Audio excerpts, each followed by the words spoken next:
Hello. GSAT PYQ series का 13th lecture है। अभी तक में हम लोगों ने 12 लेक्चर कंप्लीट कर चुके हैं। आज हम लोग 2017 कंप्लीट कर देंगे। पेपर 3 का आज सेकेंड पार्ट है। इसके फर्स्ट पार्ट में हम लोगों ने 25 क्वेश्चंस कंप्लीट कर चुके हैं। ठीक है। हमेशा की तरह आज भी हम लोग physical, inorganic, analytical and supramolecular chemistry का क्वेश्चंस देखने वाले हैं। एंड ऑर्गेनिक केमिस्ट्री का हम लोग चैप्टर वाइज बहुत जल्द लाने वाले हैं। ठीक है। उसमें चैप्टर वाइज 2013 से 2024 तक के जितने भी क्वेश्चन आए हैं उसको हम लोग चैप्टर वाइज डिस्ट्रीब्यूट करके कंप्लीट करवाएंगे। ठीक है। स्टार्ट करते हैं आज का first question. If the Carnot cycle in entropy temperature diagram looks like, ये इंट्रोपी और टेम्परेचर का डायग्राम दिया गया है। Then the system reject heat to the surrounding in given form going from. देखो, हीट सिस्टम हीट रिजेक्ट कब करेगा? System heat reject कब करेगा? जब हमारा टेम्परेचर कांस्टेंट होगा। ठीक है। टेम्परेचर कांस्टेंट होगा और एंट्रोपी हमारा डिक्रीज कर रहा होगा। ठीक है। एंट्रोपी डिक्रीज कर रहा होगा और टेम्परेचर हमारा कांस्टेंट होगा। देखो, ए से बी जा रहे हैं, टेम्परेचर हमारा कांस्टेंट है। ठीक है। बी से सी जा रहे हैं, हमारा टेम्परेचर बढ़ रहा है। ठीक है। तो बी से सी तो नहीं होगा। सी से डी जा रहे हैं तो हमारा टेम्परेचर कांस्टेंट है। ठीक है।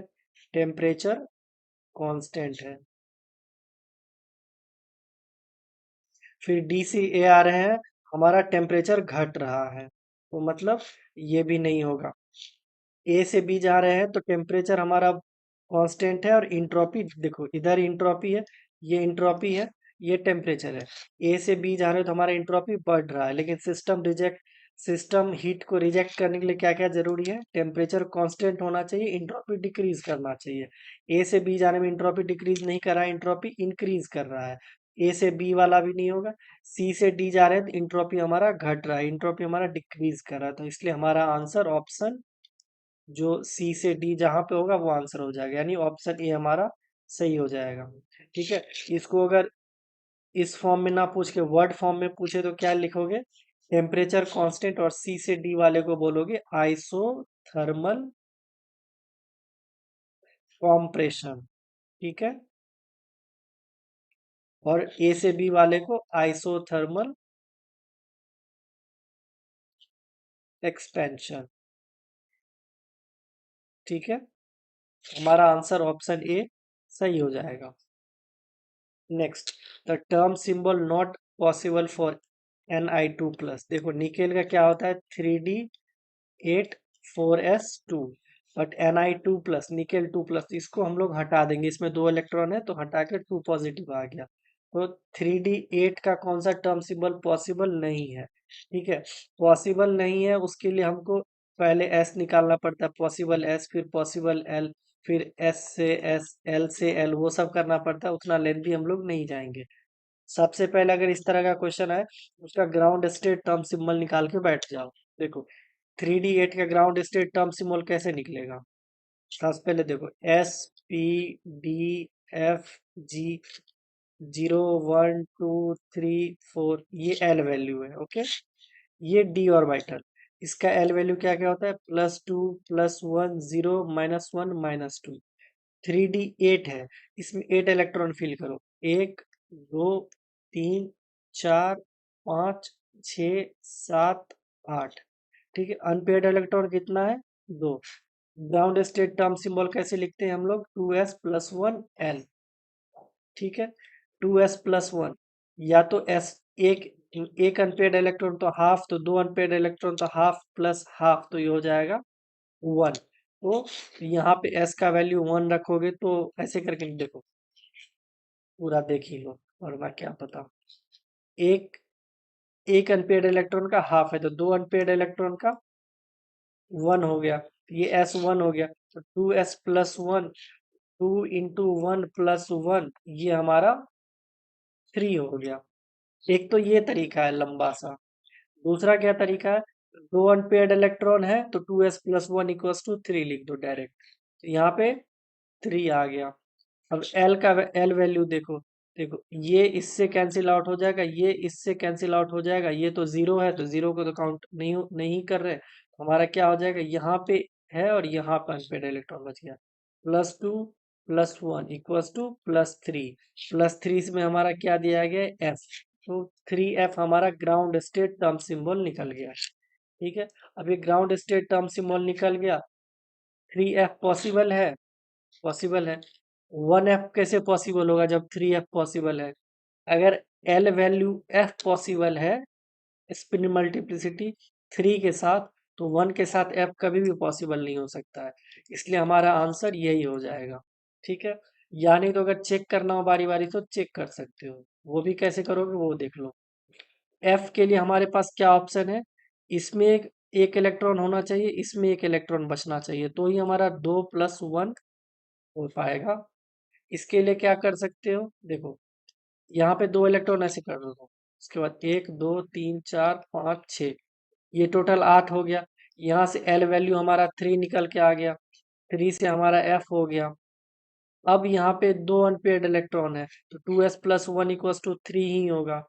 यहाँ पे 1 कब होगा, जब हमारा ये वैल्यू 0 हो जाए, मतलब अगर 0 अनपेयर्ड इलेक्ट्रॉन है तो 2s + 1 हमारा 1 होता है।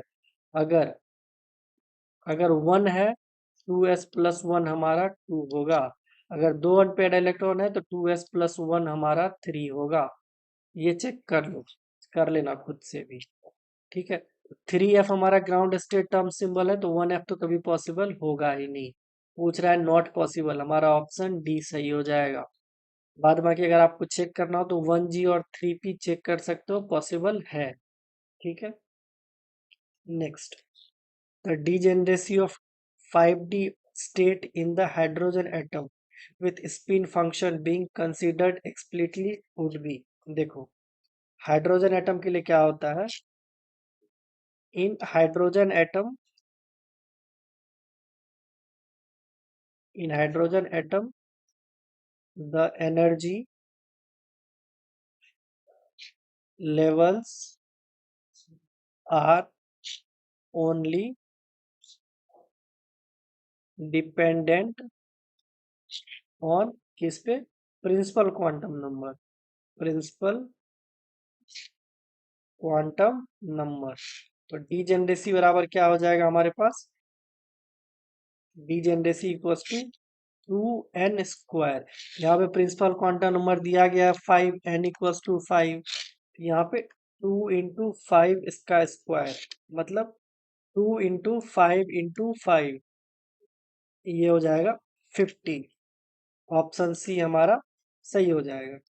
ठीक है, next, the rate constant, the activation energy and the pre-exponential factor for a chemical reaction at 25°C are। ये हमारा रेट कांस्टेंट दिया गया है, ये हमारा एक्टिवेशन एनर्जी दिया गया है, ये हमारा प्री एक्सपोनेंशियल फैक्टर दिया गया है। As the temperature tends to infinity the rate will be. देखो इतना वैल्यू देख के कैलकुलेशन करने मत बैठ जाओ, सबसे पहले हमसे पूछ क्या रहा है वो उस पर ध्यान दो। Temperature tends to infinity the rate will be, सबसे पहले तो अर्नियस इक्वेशन पता ही होगा आपको, k = a e⁻ ठीक है, ये होता है। इस पे मत रखो अभी, अभी थोड़ा सा बर्दाश्त करो। क्या बर्दाश्त करो, टेम्परेचर टेंस टू इन्फिनिटी, तो रेट क्या हो जाएगा, यहाँ पे के लिखो या फिर आर लिखो चलेगा। ठीक है, यहाँ पे टी अगर हमारा इन्फिनिटी हो जाएगा तो क्या होगा, -EA/RT -EA/R∞। ये तो हमारा 0 हो जाता है। अगर टेम्परेचर इन्फिनिटी होगा तो क्या हो जाएगा, के इक्वल्स टू AE⁻0। E⁻0 कितना होता है, 1। हमारा के कितना हो जाएगा, ए के बराबर। ए हमारा कितना दिया गया है, ये रहा, प्री एक्सपोनेंशियल फैक्टर ए 6.0 × 10⁻⁻40। ठीक है, आंसर ऑप्शन बी, सिंपल। ठीक है, next, EMF of the cell H2 buffer calomel electrode is 0.6885 volt at 25°C, यानी ई सेल ये रहा, when the pressure is 760 mm of Hg, what is the pH of buffer solution if E calomel standard is इतना? देखो pH equals to E cell minus E calomel upon 0.0591, मतलब 0.6885 minus 0.28 upon 0.0591। ये formula important है pH के लिए, जब E cell दिया हो और ई कैलोमल दिया हो। ठीक है, यहाँ से पीएच हमारा निकल के आ जाएगा 6.9। ठीक है, ऑप्शन ए हमारा सही हो जाएगा। बहुत ही सिंपल क्वेश्चन था, ये फॉर्मूला बस आना चाहिए। ठीक है, next, considering 2D box problem, what will be the energy corresponding to the lowest excitation of benzene molecules? देखो ग्राउंड स्टेट से लोएस्ट एक्साइटेशन, इसका हमको डिफरेंस पूछ रहा है क्या है। सबसे पहले तो 2D बॉक्स का problem, energy equals to h square upon 8m nx square upon a square plus ny square upon a square. Square box मान लेते हैं। ठीक है, तो ये हो जाएगा h square upon 8ma square nx square plus ny square. ठीक है, सबसे पहले ग्राउंड स्टेट का निकालो। ग्राउंड स्टेट में nx को भी 1 मान लो और ny को भी 1 मान लो, ये हमारा ग्राउंड स्टेट हो जाएगा। तो एनर्जी हमारा ग्राउंड स्टेट का क्या होगा, H square upon 8ma square into 1 का स्क्वायर प्लस 1 का स्क्वायर। ये हमारा हो जाएगा h square upon 8ma square, 1 square 1 square 2, ये 2 आ जाएगा। इसको इक्वेशन 1 मान लो। अब क्या करना है हमको, लोएस्ट एक्साइटेशन का निकालते हैं।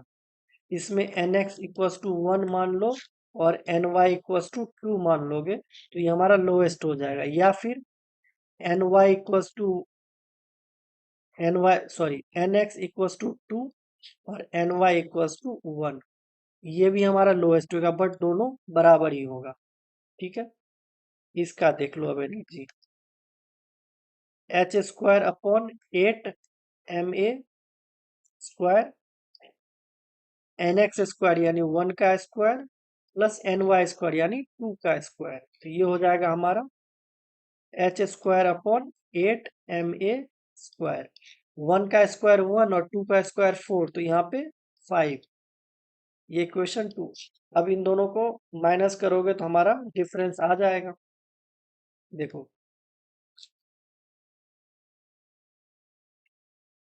5h square upon 8ma square minus 2h square upon 8ma square, ये हमारा कितना आ जाएगा, 3h square upon 8ma square. यही आ जाएगा, ऑप्शन बी हमारा सही हो जाएगा। Next, if the unit of rate and rate constant are the same then the function is of order। देखो the rate of reaction is expressed as rate equals to a to the power n। ठीक है, rate equals to k a to the power n। Okay, अब देखो n क्या है हमारा, reaction का order यानी ऑर्डर ऑफ रिएक्शन। अगर n का वैल्यू 0 करने पे देखो r इक्वल्स टू के हमारा कब होगा, यही पूछ रहा है। Unit of rate and rate constant, unit of rate and rate constant हमारा इक्वल कब होगा, जब हमारा ये टर्म पूरा कैंसिल आउट हो जाएगा। ठीक है, ये टर्म हमारा कैंसिल आउट कब होगा, जब ए टू द पावर 0 करेंगे तो ये 1 हो जाएगा। तो r इक्वल्स टू के इंटू 1, तो r इक्वल्स टू के। ये हमारा कब होगा, जब ए टू द पावर 0 आएगा। मतलब ए टू द पावर 0 कब आएगा, जब हमारा रिएक्शन का ऑर्डर 0 होगा। जब हमारा n इक्वल्स टू 0 आएगा तो मतलब ऑर्डर ऑफ रिएक्शन हमारा जीरो ऑर्डर रिएक्शन हो गया, ऑप्शन सी। इसमें देखो, सिर्फ इसी स्टेटमेंट पे ध्यान दो, R equals to k a to the power N. अगर जीरो के अलावा इस पे कुछ भी रखोगे तो ये टर्म हमारा कैंसिल आउट नहीं होगा, तो मतलब हमारा रेट कभी भी रेट कांस्टेंट के बराबर हो ही नहीं सकता। ठीक है, इसलिए हमारा आंसर ऑप्शन सी यहाँ से सही है। Next, the ratio of de Broglie wavelength of proton to deuterium having the same kinetic energy will be। देखो, इस टाइप का अगर प्रॉब्लम आए एग्जाम में तो इसको लास्ट में सॉल्व करना, क्योंकि थोड़ा लेंदी होता है इस टाइप का।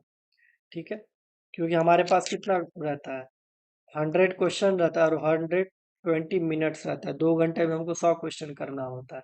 इसीलिए बता रहा हूँ, जो अगर इस टाइप का क्वेश्चन हो तो उस पे लास्ट में फोकस करना है, पहले नहीं बैठ जाना है, वरना कभी कभी इस टाइप का क्वेश्चन ना 10 मिनट भी ले लेगा। देखो, the de Broglie wavelength lambda is related to, lambda equals to h upon p. H हमारा क्या है, प्लैंक कांस्टेंट। ठीक है, एच हमारा है प्लैंक कांस्टेंट। अब देखो, इसको रिलेट करते हैं किससे, relate wavelength to kinetic energy. ठीक है, द काइनेटिक एनर्जी, इसको हम लोग रिप्रेजेंट कर रहे हैं ई के। ठीक है, ई के of a particle is given by the reaction, given by the reaction, मतलब E k equals to p square upon 2m।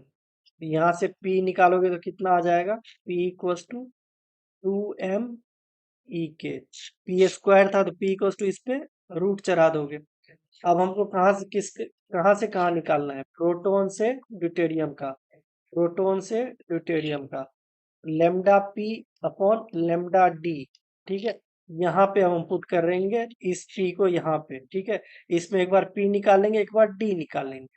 ठीक है, देखो lambda p upon lambda d equal to क्या हो जाएगा, एच अपॉन 2m प्रोटॉन ई के, इस पे रूट चढ़ा दो, upon h upon root 2m d के। इसको सॉल्व करोगे, सॉरी, इसको सॉल्व करोगे तो एच एच कटेगा, तो क्या हमारा हो जाएगा, ये ऊपर चला जाएगा, ई के होगा नहीं यहाँ पे, 2m डी ई के। ठीक है, अपॉन 2m पी ई के। यहाँ से हमारा क्या क्या बचेगा, root m d upon root m p. ठीक है, अब देखो, मास क्या होता है प्रोटॉन और ड्यूटेरियम का रिलेशन, ड्यूटेरियम का मास 2 प्रोटॉन के बराबर होता है, इतना तो पता ही होगा। ठीक है, देखो, अब इसको हम लोग यहाँ पुट करते हैं, md की जगह 2mp लिखो, 2mp, इस पे भी रूट अपॉन रूट mp। यहाँ से रूट एमपी कट जाएगा, क्या बचेगा, रूट 2।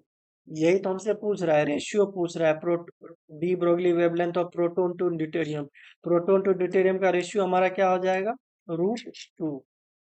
ठीक है, ऑप्शन सी हमारा सही हो जाएगा। इसमें हमको एक ये फॉर्मूला याद रखना है और एक ये याद रखना है।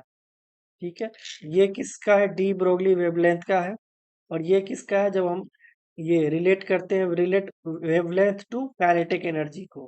ठीक है, तो हमारा आंसर ऑप्शन सी है।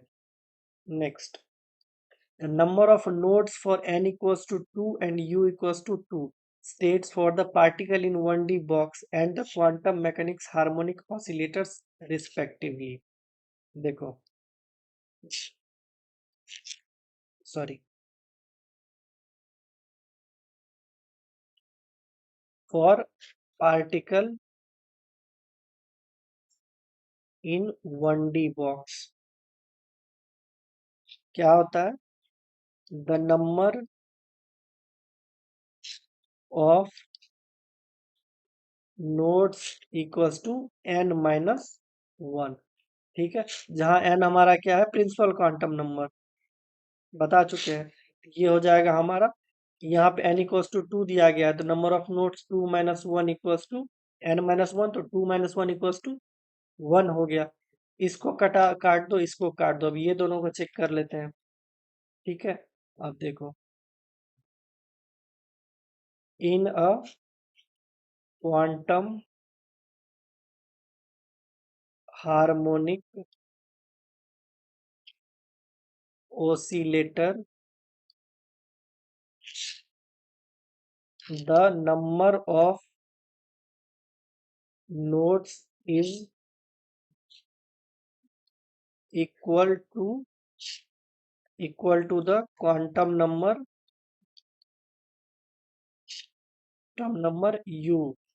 ठीक है, यहाँ पे u दिया गया, u ये कितना है? तो 2, तो हमारा डायरेक्ट 2 ही हो जाएगा आंसर।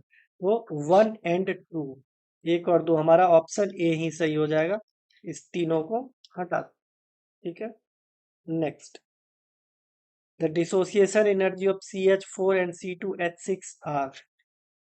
CH4 and C2H6 का दिया गया, then CC bond energy will be. देखो, बहुत ही सिंपल क्वेश्चन है, थोड़ा सा ध्यान दोगे तो आ जाएगा समझ में।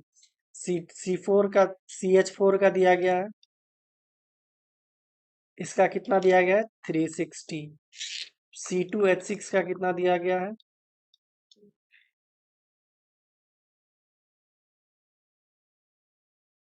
C2H6 का 620। अब देखो, यहाँ पे CH बॉन्ड कितना है टोटल? 4। ये टोटल एनर्जी कितना है? 360। CH बॉन्ड कितना हो गया? 360/4, तो मतलब 90। 90 क्या? केल्विन कैलोरी पर मोल। अब देखो यहाँ पे, एक CH को हम X मान लेते हैं और CC को हम Y मान लेते हैं। ठीक है, तो टोटल कितना CH है? 1 2 3 4 5 6, 6x प्लस CC यानी Y। ये टोटल कितना दिया गया है? 620। अब X का वैल्यू हम निकाल चुके हैं, CH बॉन्ड का इधर 90, 6 into 90 plus Y equals to 620। Y equals to 620 minus नछा के 54, 540। ये हो जाएगा 60 और 20 80, यानी 80 केल्विन कैलोरी पर मोल। ऑप्शन डी हमारा सही हो जाएगा। Next, which of the following is the acceptable solution और to the Schrodinger equation well behaved function. देखो, इसके लिए कुछ कुछ टर्म इंपॉर्टेंट है। किसके लिए? जिसमें एक्सेप्टेबल सॉल्यूशन हो, मतलब कौन सा वेल बिहेव्ड होगा, उसके लिए सबसे पहले आता है वो हमारा सिंगल वैल्यूड होना चाहिए।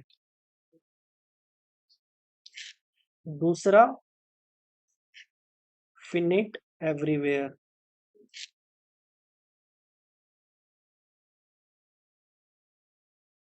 तीसरा हमारा कंटिन्यूअस एवरीवेयर।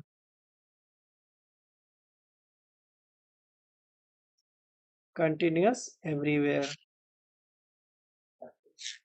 और चौथा और last, first derivatives must continuous everywhere. ठीक है, जहां पे ये चारों फॉलो करेगा वही हमारा करेक्ट आंसर होगा। ठीक है, देखो, ये तो नहीं होगा, ये हमारा सिंगल, इसका जब फर्स्ट डेरिवेटिव्स करोगे तो वो हमारा कंटिन्यूअस नहीं आता है। फर्स्ट डेरिवेटिव्स, फर्स्ट डेरिवेटिव्स मतलब क्या? देखो, इसको जब हम लोग माइनस इंफिनिटी से प्लस इंफिनिटी फर्स्ट डेरिवेटिव करेंगे इसका, e to the power minus x इसका स्क्वायर ये हमारा कंटिन्यूअस नहीं आएगा, ये डिसकंटिन्यू कर जाएगा हमारा कहाँ पे, जीरो पे, डिसकंटिन्यू एट जीरो। हमारा ये चारों फॉलो कहाँ होगा, सिर्फ इसमें होगा, साइन एक्स अपॉन एक्स, कहाँ से कहाँ, जीरो से इन्फिनिटी। ये यहाँ पे दे दिया गया है माइनस इन्फिनिटी से प्लस इन्फिनिटी, इसमें जीरो से इन्फिनिटी पे हो जाएगा, बट ये साइन इनवर्स एक्स ये -1 से 1 में नहीं होगा, ये कंटिन्यूअस एवरीवेयर नहीं होगा। ठीक है, और ये तो हमारा कुछ और दे दिया गया है, पता नहीं क्या है। ठीक है, ऑप्शन बी हमारा सही हो जाएगा। बाद बाकी चारों में से किसी ना किसी को वायलेट कर रहा है, जैसे ये वायलेट कर रहा है फर्स्ट डेरिवेटिव्स को, ये हमारा वायलेट कर रहा है इसको, कंटिन्यूअस एवरीवेयर को, सिर्फ हमारा ऑप्शन बी सही हो जाएगा। ठीक है, next, how much will be the potential of the hydrogen electrode change when its solution initially at pH 0 to neutralize pH 4? देखो, E equals to E naught cell minus 0.0591 upon n log 1 plus 1 upon H plus। ठीक है, ये तो होता है main formula. ठीक है, यहां से एक हम लोग डिराइव करके लाते हैं कौन सा, E equals to minus zero point sorry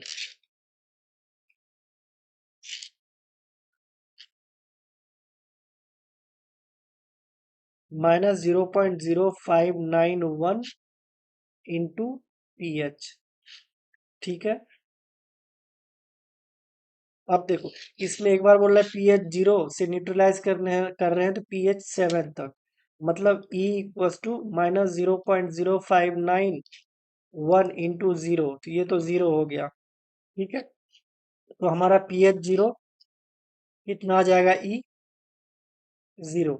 अब हम लोग क्या कर रहे हैं, -0.0591 इंटू pH की जगह कितना लिखने हैं, 7, क्योंकि न्यूट्रलाइज किया है 7 तक। अगर ये 7 कर रहे हैं तो ये हो जाएगा 0.41, कितना, माइनस, क्योंकि माइनस लगा हुआ है। तो वही पूछ रहा है, 0 से 7 जाने पे क्या हो रहा है, 0 से 7 जाने पे डिक्रीज कर रहा है, माइनस है ना लगा हुआ, तो डिक्रीज कर रहा है, तो डिक्रीज कितना कर रहा है, 0.41। इंक्रीज डिक्रीज में ये नहीं होगा, इंक्रीज डिक्रीज बाय 0.41 वोल्ट। ठीक है, ऑप्शन बी डी हमारा सही हो जाएगा। If Q is the molar partition function then the work function A is given by, देखो A equals to minus k T l n Q, I think ये तो हर किसी को पता होता है। Q हमारा क्या है, मोलर पार्टीशन फंक्शन,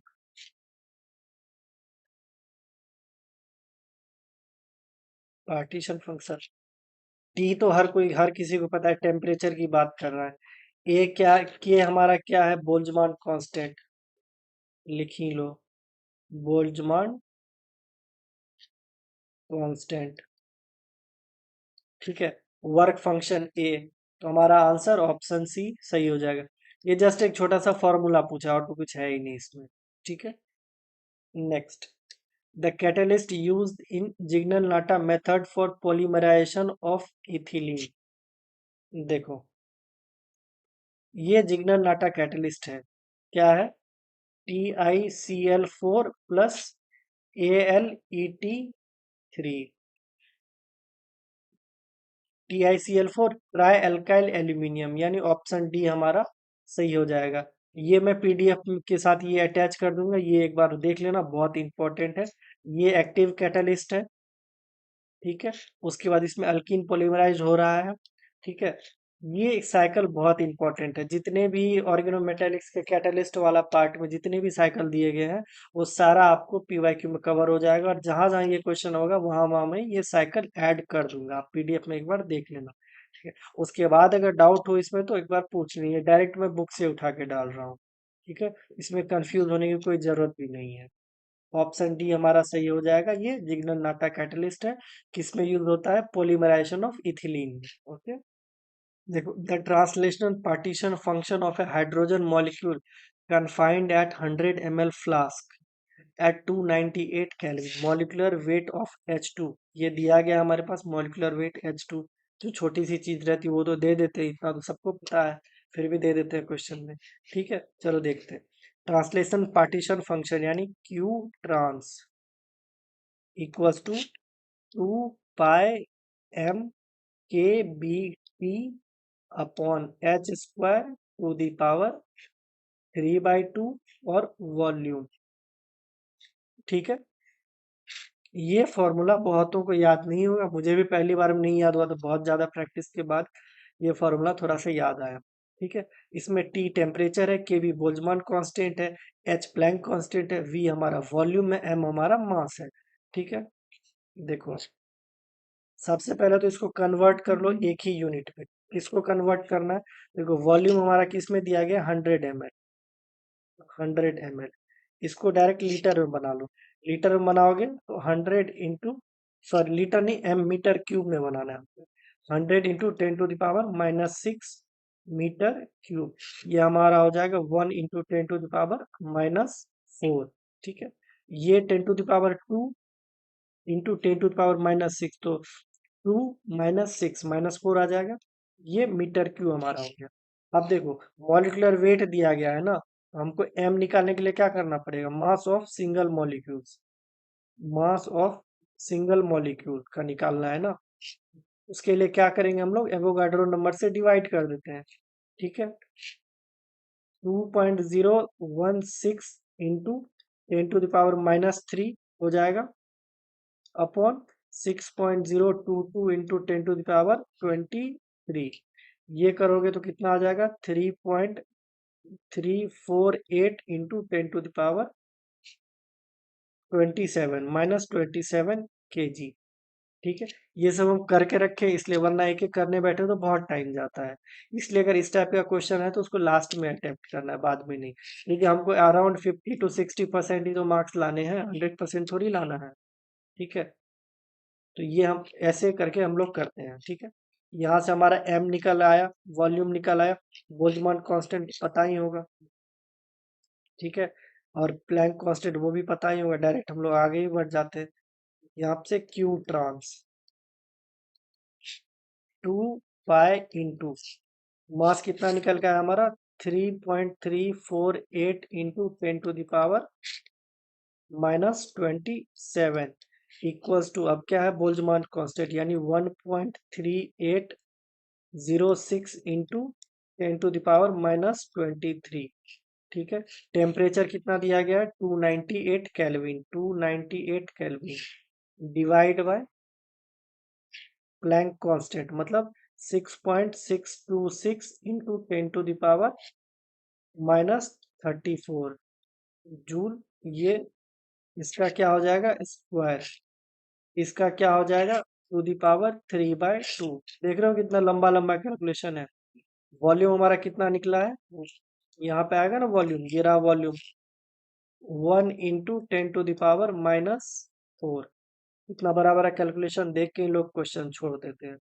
ठीक है, ये आ जाएगा हमारा 8.66 इंटू 10⁻⁻47 पॉन 4.39 इंटू 10⁻⁻67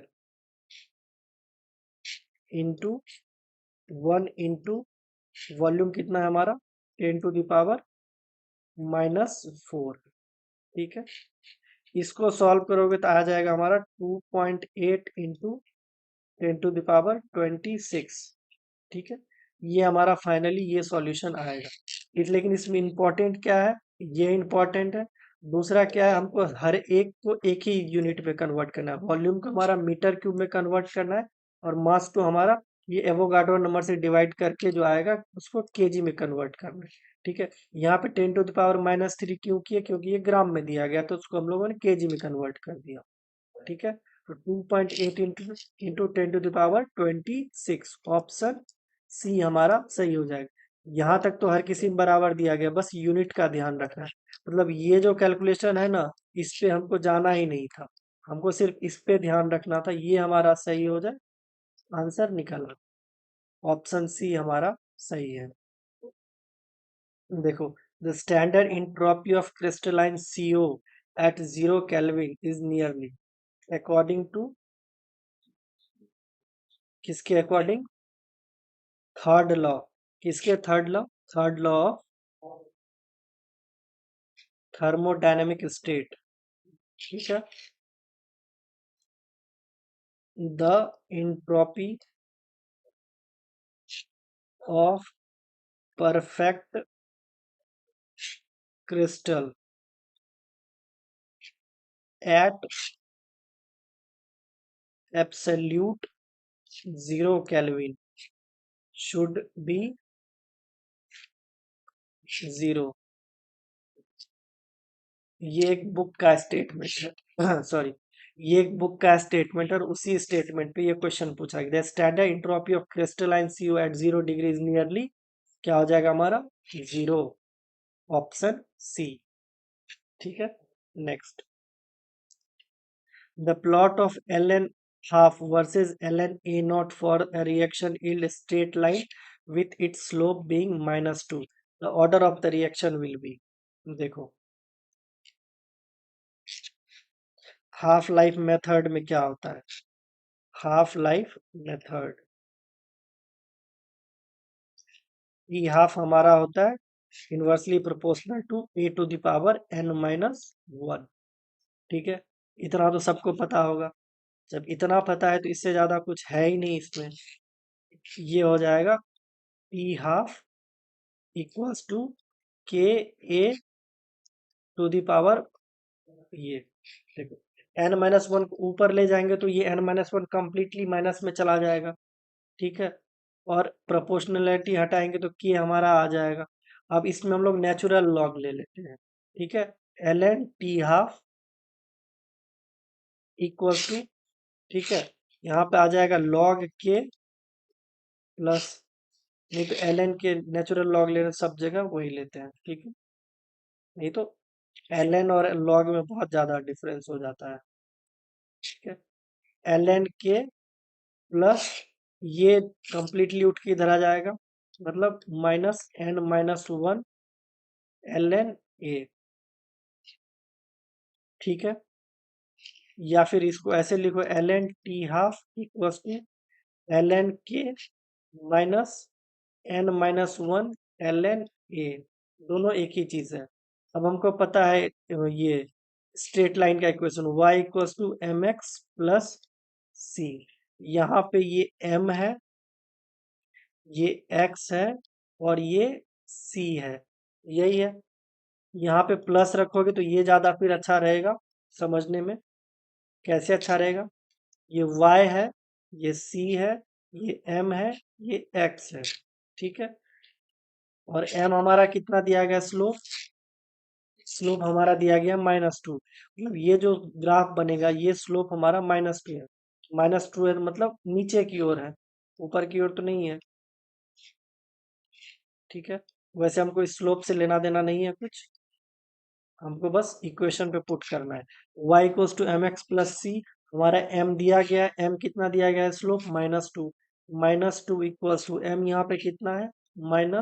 -n-1। इधर प्लस करो, इधर प्लस करो, 2 equals to n-1, n equals to क्या हो जाएगा? ये -1 इधर उठ के आएगा तो 3 हो जाएगा। हमारा आंसर 3 हो जाएगा। और ये 3 क्या है? ऑर्डर ऑफ रिएक्शन है। ठीक है। हमको यहां से पता चल गया कौन सा ऑर्डर का रिएक्शन है। Okay. Next, the d orbital used in dsp2 hybridization in NiCN4 2 minus square planar complex dsp2 है, और तो इसमें d कौन सा यूज होता है? dx² minus y square. इसमें कुछ बताने की नीड तो है ही नहीं। इसमें एक s होता है, दो p होता है, दो p कौन सा था? एक px होता है, एक py होता है। ठीक है। एक पी एक्स और पी एक पी वाई है, तो दूसरा डी ऑर्बिटल कौन सा आएगा? dx² माइनस वाई स्क्वायर ही आएगा, क्योंकि इसी के अलाइन परफेक्टली ये आता है। ठीक है। हमारा ऑप्शन डी सही हो जाएगा। देखो, स्क्वायर प्लेनर में DsP2 हाइब्रिडाइजेशन में dx² माइनस स्क्वायर तो आता है, लेकिन बहुतों को ये नहीं पता होता है जो px आएगा या py आएगा। ठीक है। अगर ये पूछ दे तो पी ऑर्बिटल वाला कौन सा x है या y है, वो हमें ध्यान रखना है। तो px और py होता है। देखो, DsP2 ये हो गया d x square minus y square, ये तो ऐसे ही है, और ये हो जाएगा p x and p y. ठीक है, तो इतना डिटेल्स तक ध्यान रखो, ऑप्शन ए हमारा सही हो जाएगा। Next, the molar conductivity of acetic acid at infinity dilution is 286.6 for and for 0.05 m solution is 5.732 s cm inverse. What is the pH of the solution? देखो, इसमें हमको क्या करना है, सबसे पहले डिग्री ऑफ आयनाइजेशन निकालना है। डिग्री ऑफ आयनाइजेशन मतलब alpha equals to lambda M upon lambda M infinity. ठीक है, लेमडा एम एम कितना दिया गया है, 5.732, और इन्फिनिटी डाइल्यूशन कितना दिया गया है, 286.6, ये हमारा आ जाएगा 0.02। अब हमको क्या निकालना है, H प्लस आयन का concentration, H plus ion concentration. H plus ion concentration कितना होगा, अल्फा इंटू कॉन्सेंट्रेशन। ठीक है, अल्फा हमारा कितना निकला है, 0.02, और कॉन्सेंट्रेशन हमको दिया गया है क्वेश्चन में 0.05, 0.05, तो ये हमारा आ जाएगा 0.001। इसको हम लोग इस तरह से लिख सकते हैं, 1 × 10⁻³ ये लिख सकते हैं। अब हमको सिर्फ पीएच निकालना है, pH equals to minus log of H plus minus log of 1 × 10⁻³ ये 10⁻³ इसमें लॉग लगा दी थी, ये -3 डायरेक्ट इधर आ जाएगा, -3 × 1, तो ये हो गया +3 log 10।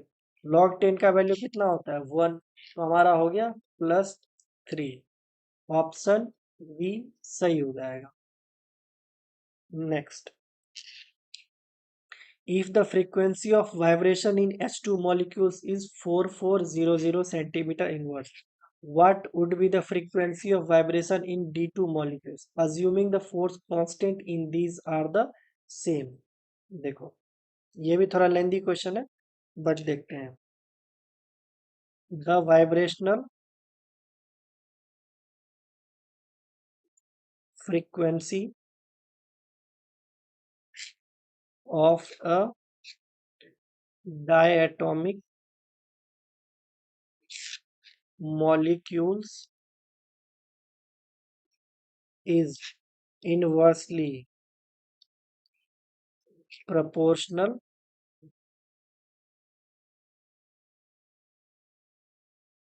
to the square sorry square root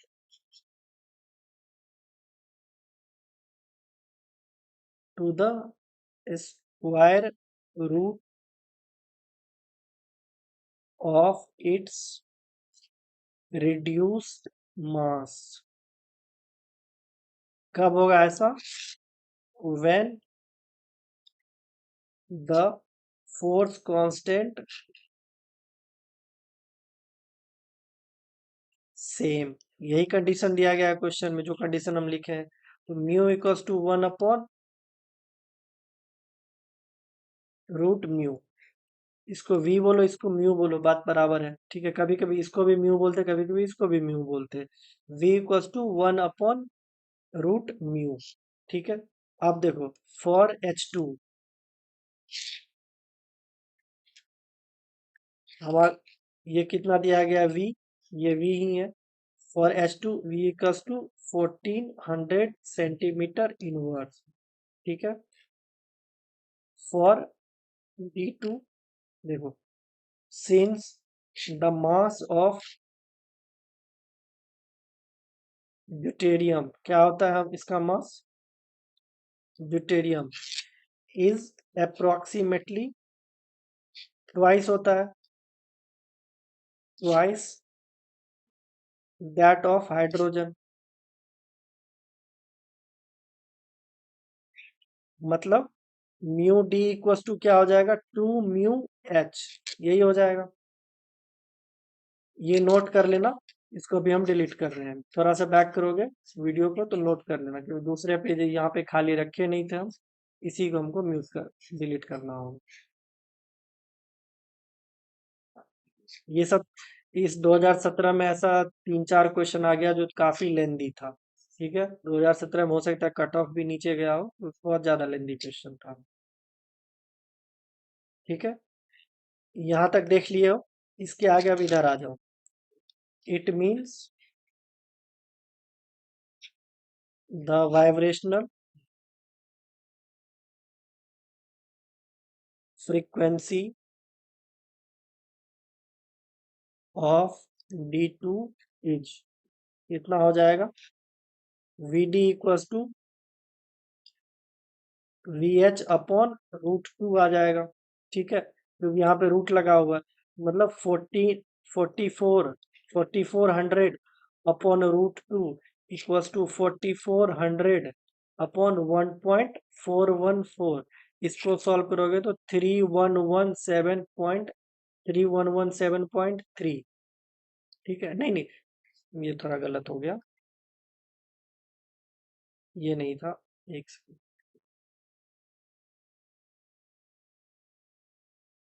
इतना याद भी रख पाना बहुत मुश्किल होता है। 3111.73 ये था। ठीक है, ये एग्जैक्ट आंसर है जो कि इस ऑप्शन में नहीं दिया गया है, और ऑफिशियल आंसर की में ऑप्शन ए है। ठीक है, बट एग्जैक्ट आंसर यही है, मैंने 2-3 बार चेक कर लिया है। ठीक है, इसलिए इसको मत लगाओ, ये वाला ज्यादा परफेक्ट है। ठीक है, next. Which of the following statements about photochemical smog are wrong? देखो wrong बोल रहा है। It is the high concentration of oxidizing agent controlling the release of NO2 hydrocarbon ozone helps control photochemical smog. Plantation of tree helps in controlling photochemical smog. Photochemical smog is a primary pollutant. इसमें पूछ रहा है wrong, ये वाला wrong है, ये वाला wrong है, यानी ये करेक्ट आंसर है, क्योंकि स्मोक हमारा सेकेंडरी पॉल्यूटेंट है, प्राइमरी नहीं है। ठीक है, देखो, photochemical smoke is formed from secondary pollutant specifically when sunlight react with nitrogen oxide यानी NOx and volatile organic compound VOX। The reaction create ozone and other harmful pollutant making it secondary pollutant. ठीक है, ये secondary pollutant है, primary नहीं है, और wrong पूछ रहा है, तो रॉन्ग हमारा आंसर यही हो जाएगा। ठीक है, विच of the following is an example of prevention of chemical toxic. ठीक है, प्रिवेंशन ऑफ केमिकल टॉक्सिक का एग्जाम्पल पूछ रहा है। Removing water from industrial reaction. ठीक है, इंडस्ट्रियल रिएक्शन हम लोग वाटर ऐड करते ताकि ग्रीन रिएक्शन होती, ये तो हमारा आंसर नहीं होगा। Eliminating the formation of chlorinated Organics in paper, हाँ ये सही है, क्योंकि हम लोग क्लोरीनेटेड ऑर्गेनिक्स को रिमूव कर रहे हैं ताकि हमारा और ज़्यादा टॉक्सिक ना बढ़े, हार्मफुल ना हो, क्योंकि क्लोरीनेटेड एजेंट हमारा टॉक्सिक होता है, हार्मफुल होता है, इसलिए हम लोग इसको एलिमिनेट कर रहे हैं। ऑप्शन बी हमारा सही हो जाएगा।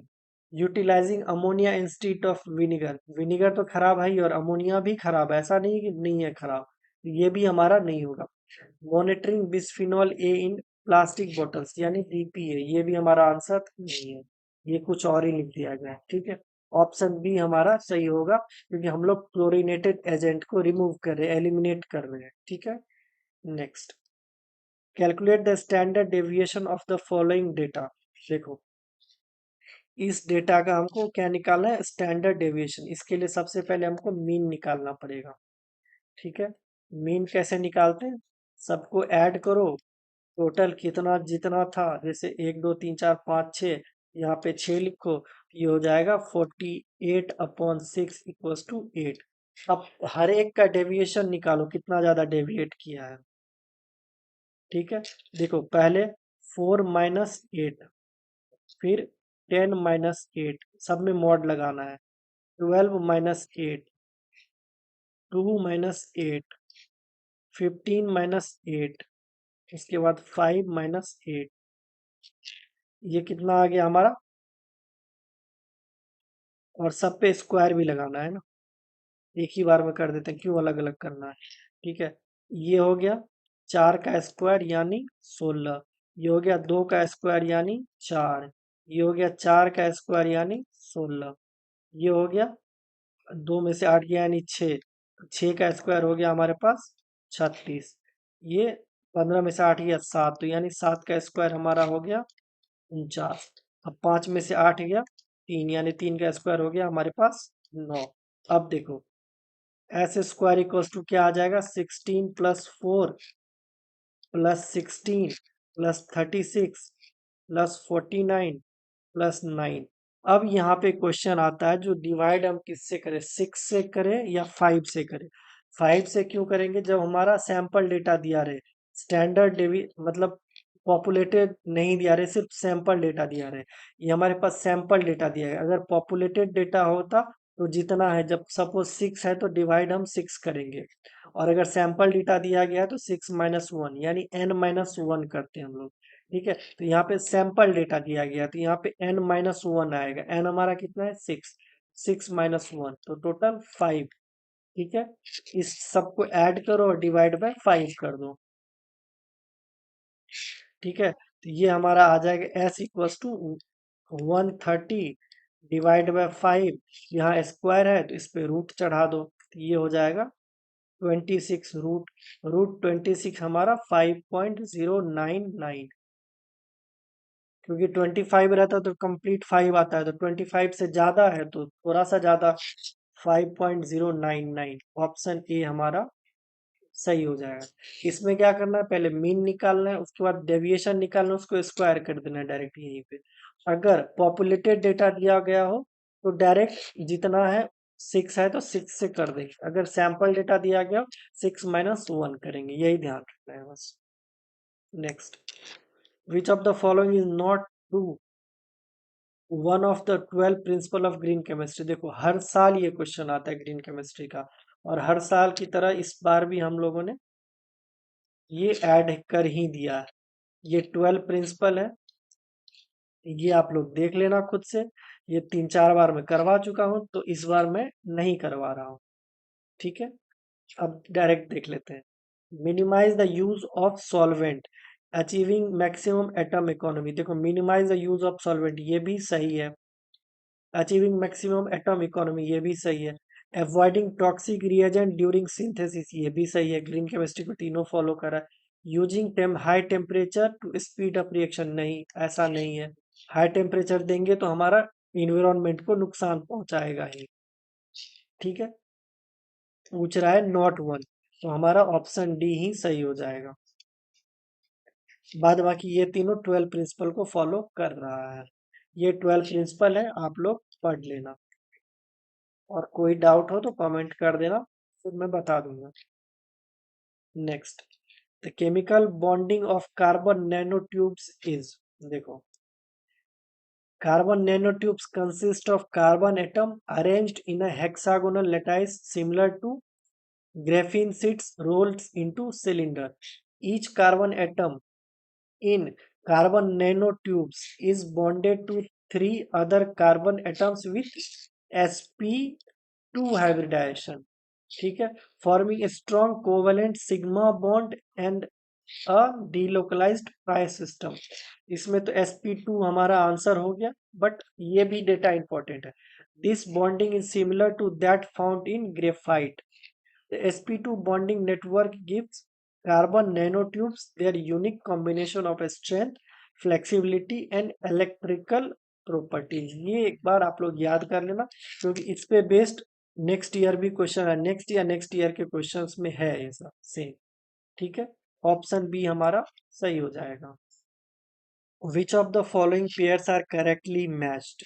ठीक है, करेक्टली मैच्ड कौन सा कर रहा है वो पूछ रहा है। एंटीबायोटिक्स का दिया गया है, ट्रांक्लाइजर का दिया गया है, एनेस्थेटिक का दिया गया है, और एनाल्जेसिक का दिया गया है। इसमें हम लोग को पता है सिर्फ यही ऑप्शन सही, एनाल्जेसिक, क्योंकि ब्रूफेन एक एनाल्जेसिक टेबलेट ही होता है। ठीक है, नॉर्मल डेज में हम लोग ब्रूफेन बहुत यूज करते हुए एक एनाल्जेसिक ही है, तो ऑप्शन डी हमारा सही है। तो बाद बाकी और कौन सा क्या है वो भी एक बार हमको देख लेना चाहिए। बारबिटूरेट्स हमारा क्या है, सेडेटिव, हिप्टोनिक मेडिकेशन। ठीक है, एस्पिरिन तो हर किसी को पता ही है, बहुत ही कॉमन है। NSAID, इसको इसका ये शॉर्ट फॉर्म है।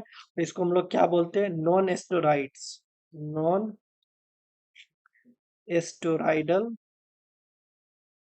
एस्टेरॉइडल anti inflammatory drug, inflammatory drug. और पेनिसिलिन क्या है? It is an active site inhibitor, active site inhibitor, inhibitor. ठीक है, हमारा यही एक करेक्ट मैच है। बाद बाकी ये तीनों का आप लोग एक बार ध्यान रखना। बारबिटूरेट सेडेटिव हिप्टोनिक मेडिकेशन होता है। एस्पिरिन हमारा NSAID होता है, non steroidal anti inflammatory drug. और पेनिसिलिन हमारा एक्टिव साइट इनहिबिशन होता है। ठीक है, तो ये इसमें ऑप्शन डी हमारा सही है। ठीक है, और पेपर 3 2017 पेपर 3 कंप्लीट हो गया है। ठीक है, अब नेक्स्ट लेक्चर में हम लोग 2018 शुरू करने वाले हैं। इसमें सिर्फ केमिकल साइंस का एक ही पेपर आता था जिसमें 100 क्वेश्चन है। अभी तक जो हम लोग कर रहे थे पेपर 2 और पेपर 3। पेपर 2 में 50 क्वेश्चन होते थे और पेपर 3 में 75 क्वेश्चन होते थे। लेकिन 2018 से 2024 तक का केमिकल साइंस का एक ही पेपर है और एक पेपर में 100 क्वेश्चंस होते हैं। ठीक है, तो मिलते हैं 2018 वाले लेक्चर में। Thank you.